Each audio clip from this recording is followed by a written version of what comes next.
Welcome to another installment of Donning the Armor. This morning we will begin in 1 Kings chapter 10, verse 10. Then she gave the king 120 talents of gold, spices in great quantity, and precious stones. There never again came such abundance of spices as the queen of Sheba gave to King Solomon. So, last installment, we saw the queen of Sheba coming to King Solomon to test his wisdom, to see if the reports that she had received in her own nation were true about the wisdom, the wealth, the majesty of what Israel is, and the wonders that Solomon had built in the temple, his own home, which is almost called the Forest of Lebanon, like because of all the cedar trees, and it looks like a woodland fortress. So she wants to know if all of this is true. She comes and not only finds that was it true, but that it exceeded everything she had been told. It didn't even come close. They had undersold the majesty of his kingdom by half, that everything was so much more amazing than she could have ever imagined. So we know that she had come with this caravan of spices and gold. And here we're going to see some of the things that it was. 120 talents of gold. Spices in such great quantity that there has never been an abundance of spices as she brought. That never again would there be such an influx of these spices being given as a gift than as she had given the King Solomon. But not only that, you also have the ships of Hiram, which brought gold from Ophir, brought great quantities of almug wood and precious stones from Ophir. And the king made steps of almug wood for the house of the Lord and for the king's house, also harps and stringed instruments for singers. There never again came such almug wood, nor has the like been seen to this day. So all this stuff, we see all these things talking about the majesty that she came to witness. In abundance to what she's given, you could see all this gold coming in from Hiram, from the king of Tyre, from this Ophir area. Great quantities of wood, precious stones, and this rare wood being made into harps, stringed instruments. They have so much wealth that the extravagant has become common. That's why she's sitting there saying, look, I was told that you lived in a majestic kingdom, a rich kingdom, but it goes way beyond that. You have so much more wealth than I could have ever imagined. And your people aren't fighting and squabbling and trying to oust you for it. Everyone's living in peace and harmony. Everybody's living in these great times. Now, not that Solomon would never have issues. We'll read that he does have issues come up in his lifetime. He does have people come up against him. He does face strife as he pulls away from God as his life goes on. But in this time of her coming, he is being blessed in such abundance that is only through the Lord. As God had blessed Gideon in his time, so that the opposing armies feared Gideon because of all that the Lord was doing in his life and the army that he's raised up and the legend that has gone out of his victory over all these hundreds of thousands of invaders with 300 soldiers. That this is the kind of blessing that has been shown through Solomon's life. And Solomon's reign here at the beginning is that the victory of Gideon could only come from God. So it's now an understanding that the blessings of Solomon and all of the wealth and all of the majesty of Israel can only come through God. And in that way, his name is going forth into the nations in this wonderful way. The question is, can they continue in that? And the problem is that although the flame is burning bright now, it begins to waver when the temptations of stormy weather comes. Instead of standing strong in the Lord, once again the Israelites will waver. And it will darken. And things will start to burn away. And the prestige will fall away. And as God had promised Solomon in the last chapter, chapter 9, if you fall away from me, if your children fall away from me, if you seek after other gods, Israel will become a cautionary tale, will become a proverb and a byword. You will become a cautionary tale of what it is to turn from your God and the folly of following things that cannot bless you in the way that the living God, your Lord, has blessed you. Now King Solomon gave the Queen of Sheba all she desired, whatever she asked, besides what Solomon had given her according to the royal generosity. So she turned and went to her own country, her and her servants, or she and her servants. Now, it's really weird how this goes, because you have the statement that he gave her all that she desired, whatever she asked. And people have taken this in very weird ways.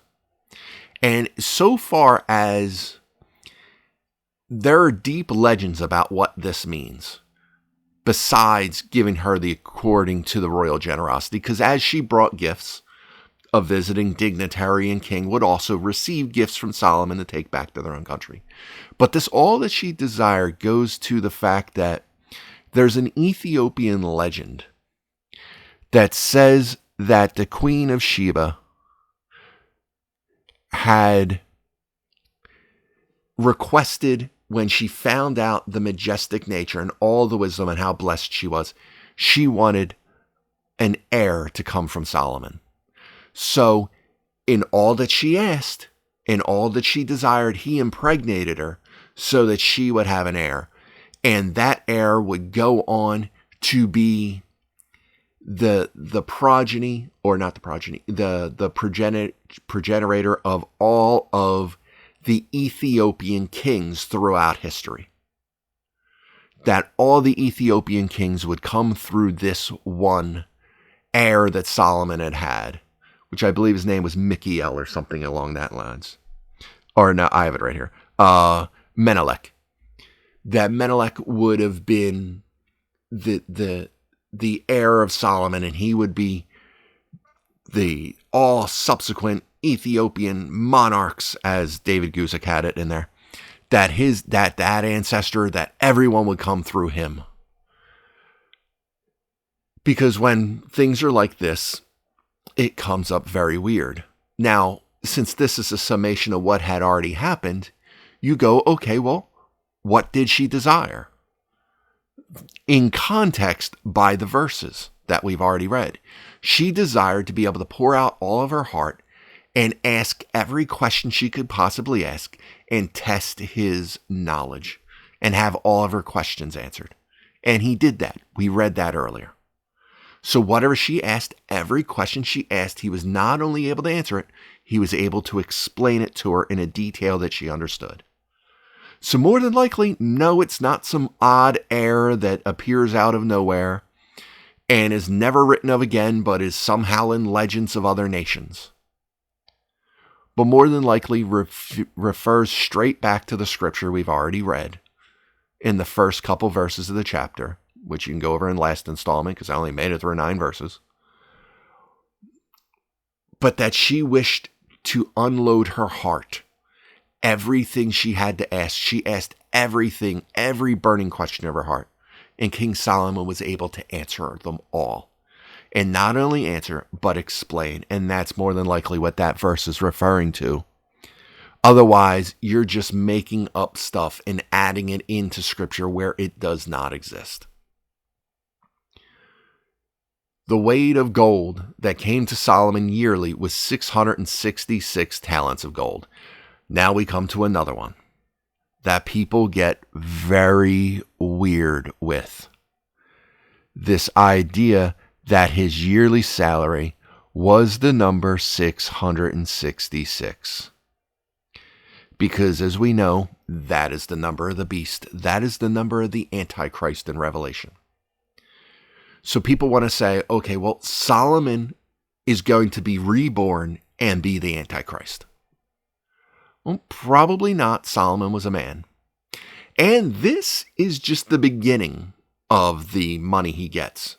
The yearly money does not end at 666 talents. There's a lot more that comes on top of it.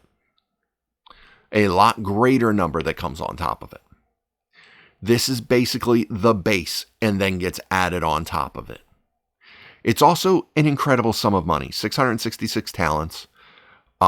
It said, according to the value of gold in 2015, would have been just about $1 billion in our money now. Like, that is an absurd amount of money every year Solomon is getting. And there's also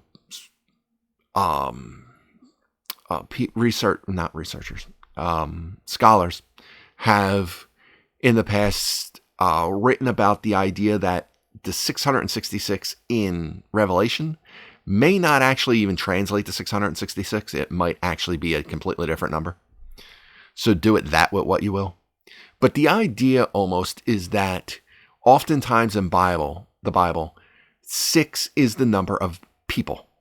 7 is the number of completion.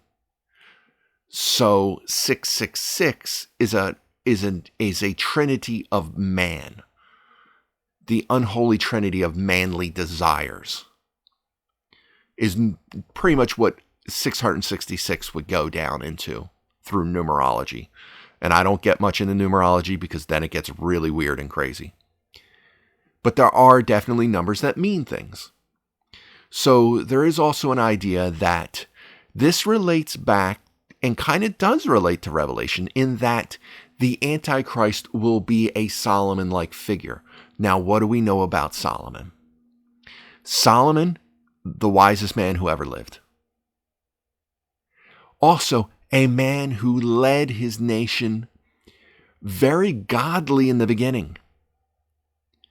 Was an honorable, good man in the beginning who becomes corrupted as his life goes on, and he falls away from God and seeks after idols. So, will the Antichrist actually be a good stand-up man? Doing all the right things with the right place in his heart, who then falls away and is tempted away by the corruption that power and wealth brings, which seems as though that's what happened with Solomon. His lusts tempt him and corrupt him and pull him for the right walk of God. Well, is Antichrist someone similar who starts off well, starts off good, starts off honoring and honorable, and gets pulled away and tempted away into corruption? Is that the way that it goes? We don't know. Everything is speculation. But that would seem to be about right, because if we take the idea of what the concept of what the Antichrist is explained with, he is a unifier. He comes as a man of peace. He comes unifying and allowing and giving good gifts to the Jewish people, allowing them to reinstitute, to rebuild the temple, to reinstitute sacrifice in the temple even for a couple of years. Before then, he is corrupted away and becomes an abomination to the world. Just as Solomon was a good, honorable leader for at least half of his reign, if not more, and then starts to fall away as he gets older and starts to pull away and become corrupt and become to follow after things that are not of God. To set idols before God, to fall away from that first love, and to fail to keep that great if that was hanging over his head. that covenant that was above him, that agreement he had entered into with God in what was, as I said before, a works-based salvation system. Salvation even then came through Christ, but it came from keeping the commandments and the law as given to Moses to be a shadow of the sacrifice to come. So that easily could be where the connection is, if there is a connection at all. If there's a connection at all. But these are the kind of verses that people pull out. Oh, well, he gave Queen of Sheba everything she desired, so I'll make up something she desired. And obviously he had given her that because he had given her everything. So if I just make up that she had desired a snow cone machine, he gave her a snow cone machine, even though they haven't been invented yet. And it's a desert. They don't really have ice. But he definitely gave her a snow cone machine. Definitely. With food dye and everything. You can't twist scripture in that way. Just look at what it says. I know I get to moralizing sometimes. And maybe getting to how this applies to us. Because these studies are also my trip through scripture. A lot of what I'm saying is not just saying into the camera for whatever person happens to be listening. It's me working through my own feelings, my own understanding. And reminding myself that, hey, stupid, you need to do this too. Because you're stupid. And you need to learn. So you can't just fit things in. You need to take what's there. And the 666 talents, just because it relates to something else written in the New Testament, does not mean they're necessarily correlated. Because correlation is not a causation. Just because we see two numbers that seem similar, we're trying to put them together doesn't mean we can mash them together that way or extract them out that way. Because as I said, 666 talents of gold does not seem to be the end of it. He seems to get more than that. This seems to be the base because it's followed by another verse. As you noticed, if you're looking at the scripture, there's a comma there. Talents of gold, comma, and then it continues. Besides that, from the traveling merchants, from the income of the traders, from all the kings of Arabia, and from the governors of the country. This was the base, and then you add in traveling merchants, from the income of traders, from the kings of Arabia giving him money, either in tribute or in gift, from trade. And then there are governors all over the country, and they're giving him money as tithes. Well, not quite tithes, but they're giving him money. So now it's adding up to way more. And now we can see some of the things that Solomon goes on to do. King Solomon made 200 large shields of hammered gold. 600 shekels of gold went into each shield. He also made 300 shields of hammered gold. 3 minas of gold went into each shield. The king put them in the house of the forest of Lebanon, in his own home. He has all these display shields because gold is incredibly heavy and it's also kind of soft. So these are not battle shields. You're not fighting with these things. They'd be useless in battle. One, because they're incredibly heavy and no one's going to be able to carry them. And then they're probably going to dent and crease very easily when they come under impact of a weapon. So here you have him putting all of this wealth into the temple? Into the treasury of the temple No. Into his own house. Into his own coffers. Into his own thing. Why? Because he's beginning to exalt himself. He's beginning to fall into this moment of exalting himself and falling into worshiping the money, making the wealth of his kingdom his idol. It is corrupting him slowly but surely. There are many things he could do with this wealth, but he uses it to make display pieces. Display pieces for his own home. Moreover, the king made a great throne of ivory and overlaid it with pure gold. Now, people have pointed out this is probably not pure ivory. It's probably wood and ivory mixed and overlaid with gold, and probably to look incredibly decorative. But ivory comes from living creatures. It's not like a stone. You have to kill an elephant. You need tusks. You need horns. You need something that grows ivory, like an elephant or a rhino.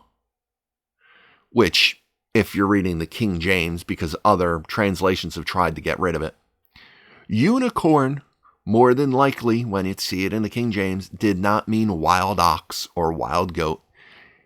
It meant unicorn, and the scientific name for a rhinoceros is a unicorn, one horn. So unicorn, most likely rhinoceros. They knew they existed. They've been to Africa. They're in the Middle East. So that's probably where he's getting the ivory from these majestic animals. Powerful, fierce, and because the difficulty of getting them would show how unbelievably rich you are and powerful you are to have this material from a creature so mighty. It's a symbol of pride getting in his way at this point. It's a symbol of him falling away into pridefulness because of exactly what he's bringing into his life. Unnecessary things that he never needed. Now, the Roman Catholic institution does a lot of good around the world. But you have a pope in Pope Francis now who will constantly talk about income inequality, who will constantly talk about poor this and poor that, while sitting in the Vatican that has a treasury of gold, sitting from a gold throne. You were talking about how other people are not giving enough. You have compromised the true heart of God with the desire to have riches of the world so that you look impressive for people. What did Jesus say about the Pharisees? You were commanded by the law of Moses to have tassels on your garments, to have your crest, your family plates almost on your family symbols on your robes to show what tribe you're from. But no, not you. You're told to have a phylactery, but not you. You don't need this tassel. You need this tassel. So you need to look super impressive. So you can't just sit on a throne. You're the Pope. Your throne needs to be gold. Because that's more impressive, because people need to look at you and need to be impressed by you. Because you're the vicar of Christ. You are Christ in absentia. You are Christ on earth, in his place. You're the vicar of Christ. But when Christ came, he wasn't sitting on gold thrones. He didn't have a storehouse of gold. He didn't make grand cathedrals every place he preached. As a matter of fact, there's one place where he was shown the glory of God as in his true glorified place during his earthly ministry on the Mount of Transfiguration. And immediately Peter said, I just saw Moses, Elijah, and you. We need to make tabernacles for you to house your glory. And immediately he realized, wow, that was the dumbest thing I've ever said. Because that's not what he was there for.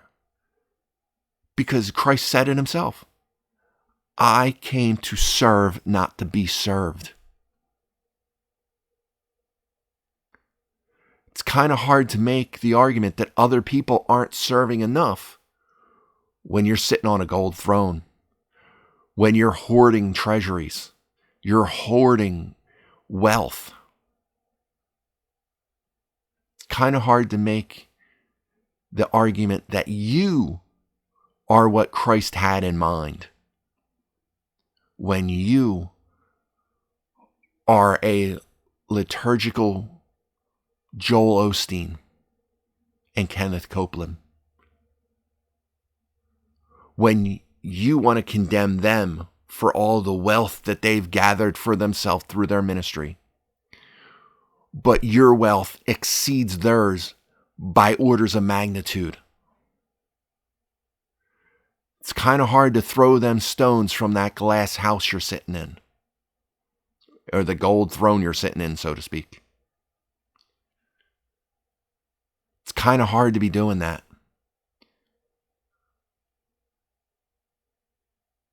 And this isn't just to go out and bash Roman Catholicism, because I hear enough people talk about how they're not Christian. I don't know. Yes, they are. They're not what they say they were, but they are Christians. Most of them have given their lives up for Christ and given their hearts over to Christ and have submitted themselves to their authority. But they try to stand on a moral high ground that they do not have, because they are not operating in the heart of Christ. They are operating in the sinful desire to have wealth as men have wealth.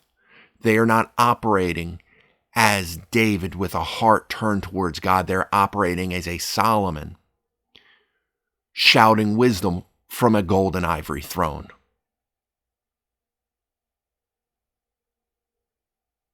While causing division among the people because they've forgotten where their true loyalty should be and where it should lie, with God and God alone, doing for his people, being a doer of the word, not just a hearer of the word, not just speaking of the word, but living it out, doing it, walking out the way of Christ, not elevating yourself above everyone else, but going out and doing. Peter, Paul, James, the apostles had an authority above others when it came to preaching the gospel and writing the gospels and creating scripture. But they never acted above the rest. They never walked around and sat in gold thrones to preach. They never held themselves above the rest of the Christians, the rest of the brethren. They counted themselves amongst them. Solomon's forgetting this, and so many Christians now are forgetting that very same lesson. The throne had 6 steps, and the top of the throne was round at the back. There were armrests on either side of the place of the seat, and 2 lions stood beside the armrests. 12 lions stood there, one on each side of the 6 steps. Nothing like this had been made for any other kingdom. Nothing. Nothing else. Purely to feed into the ego of Solomon. To be majestic. Well, I'm trying to look majestic for God, so that God is glorified. God is glorified by the light you shine. It is a wicked and adulterous generation that looks after signs and wonders. That throne that Solomon built sounds a bit like a wonder. People came to hear his wisdom, to see the wise king. Now they're coming to see the rich king. And there is a difference. It is not the same. And all of this we could see is him falling further and further from what God had predicted and written out in Deuteronomy about what kings, when they didn't have a king, when they would eventually have kings, are supposed to be and how they're supposed to carry themselves. All King Solomon's drinking vessels were gold, and all the vessels of the house of the forest of Lebanon were pure gold. Not one was silver, For this was accounted as nothing in the days of Solomon. Everything was gold because silver was worthless. They were so rich that silver was worthless. And this wouldn't last. But at this point, it was worthless. For the king had merchant ships at sea with the fleet of Hiram. Once every 3 years, the merchant ships came bringing gold, silver, ivory, apes, and monkeys. So Solomon surpassed all the kings of the earth in riches and in wisdom. He's been being given everything. But at the same time, he's also being tested in all things. Not only is his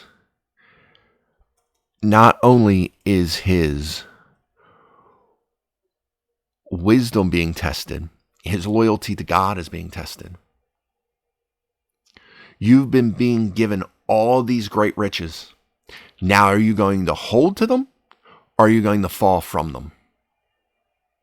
What is going to be your choice? It's always said, that's why Jesus said it's easier for a camel to go through the eye of a needle than for a rich man to make it to the kingdom of heaven. Because it's easy for somebody poor and broken and in need to seek out and call out to God. It's much harder for someone who has all things to humble themselves before the Creator who has blessed them with all those things, because they begin to look to them instead of looking to Him.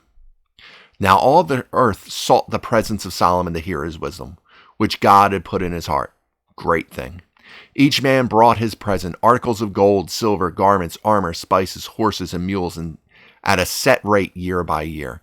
Now you have him offering up prices to speak to him. Now, whether that's a good thing or a bad thing, I don't know. But people are seeking out the wisdom of Solomon as a means to glorify the Lord. And he's using that gift to enrich himself. And is that a huge chink in the armor? I don't know, but it does seem as though it is a chink. It is a falling away of where he was and a pulling away of where he was at and needs to be again. And Solomon gathered chariots and horsemen. He had 1,400 chariots and 12,000 horsemen, whom he stationed in the chariot cities and with the king of Jerusalem. The king made silver as common in Jerusalem as stones, and he made cedar trees as abundant as the sycamores which are in the lowland. Cedar, these trees from Lebanon, these great wooded trees, he made them in such abundance that the lowly sycamores that just grew and they were just common trees. He is making the expense common. He is making the luxurious common in his land. That is how blessed he is. But his blessing is also a temptation and a test of where your loyalty will lie. Also, Solomon had horses imported from Egypt and Keva, and the king's merchants brought them in from Keva at the current price. Now the chariot that was imported from Egypt had cost 600 shekels of silver, and a horse 150, and thus through their agents they exported them to all the kings of the Hittites and the kings of Syria. So he's bringing in horses and chariots from Egypt and then passing them off and selling them to other nations and other powers. Solomon's Israel is as powerful as any nation would ever be. And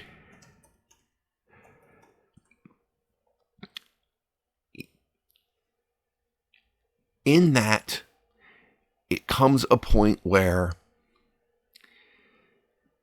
he's going to face temptations of where his true loyalties lie. Do they lie with God, or do they lie in the blessings that God had given him? Does his heart stay with the blesser, or does it fall and relegate itself to the blessing? Where is our eyes being kept?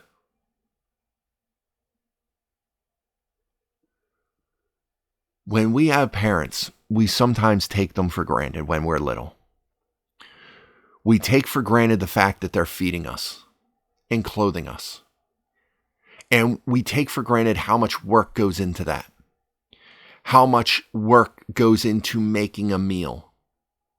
How our parents have to not only work to buy the food, but in the actual preparation of the meal and the cooking and the things our parents could have been doing with that half hour, with that hour it took to clean the dishes and make the food and provide a blessing unto us. And we look at the blessing and forget about the blesser. That's why we're reminded to say grace over our food, to pray over our food, to understand that this blessing is amazing. But even more amazing is the blesser, is the God who has blessed us. And Solomon, as we read of the descriptions of all the things he has and all the greatness of his kingdom, we get the impression that he's losing sight of that and starting to put more stock in the blessing than the blesser.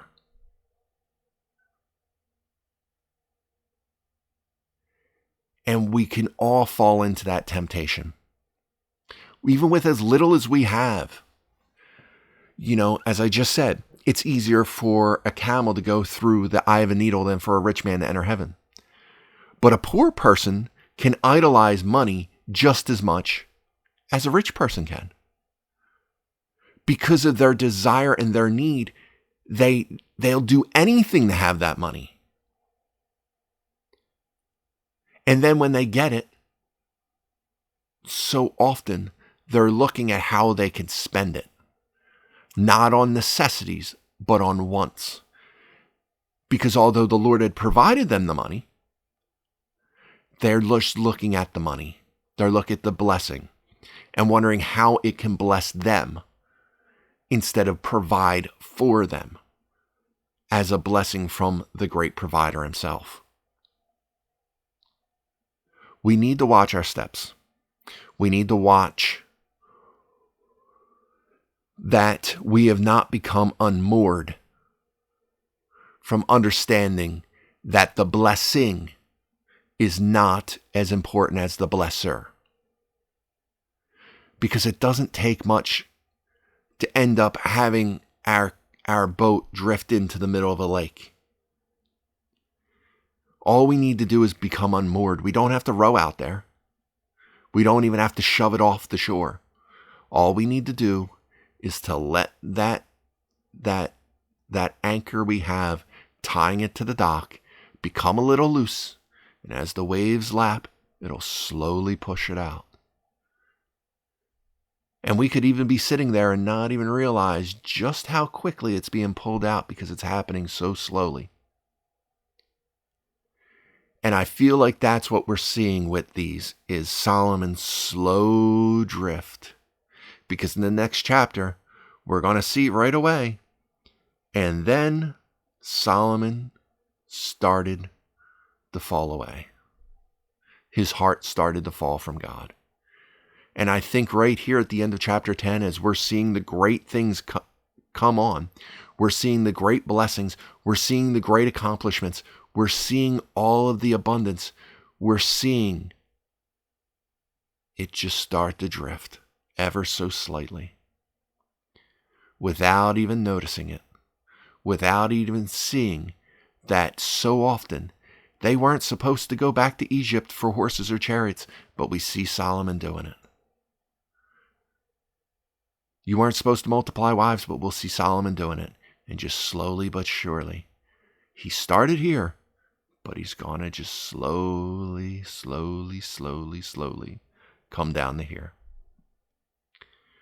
It's a reality for each of us. And it's a cautionary tale for each of us. To understand that even the man who was blessed with the most amount of wisdom as any man who has ever lived and who ever will live, still allowed himself to become unmoored and drift from the great provider who had given him everything he could ever have wished for. If he could only keep sight of the abundance with which he had been given. It's a rough lesson to learn, and I hope we learn it, because it is incredibly detrimental to fall in and fall away, to let ourselves backslide into a position where we have lost sight of the dock, of the rock of our first love. But that's where we shall end it for today. I hope this was a blessing for you. I hope to see you back again next time. But until then, be blessed.